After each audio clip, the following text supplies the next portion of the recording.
เจ้าจึงเอาเรียบร้อยรุ่นเก่าตัวเจ้าบ่เคยสนหน้าตาเป็นของเจ้า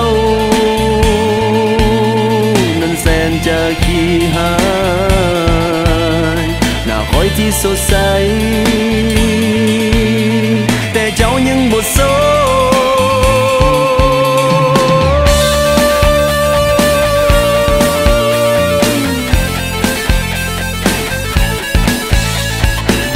ลงตัวเอ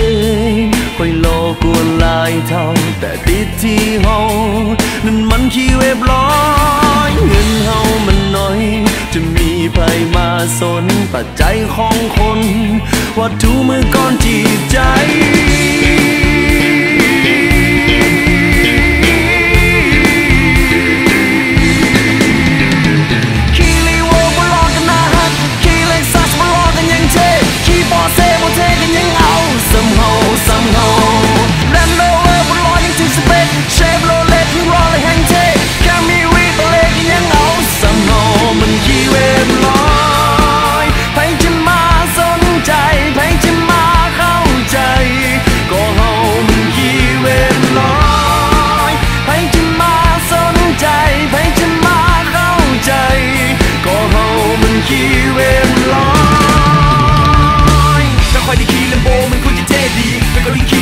มันคือสิเข้าทีขี่จากัวเก่งยังดีมันจริงจะสมศักดิ์ศรีเวลาที่คอยเป็นจีเจ้าถึงคอยเป็นขี่เรียบร้อยแต่คอยกันยังดีใจบ่เคยจะเห็นแผลอกข้างบ่เคยจะเห็นแผลซ้ำใจบ่เคยจะเห็นผู้ใดต้องเสียใจหรือว่าต้องร้องไห้เพราะคอยคนดี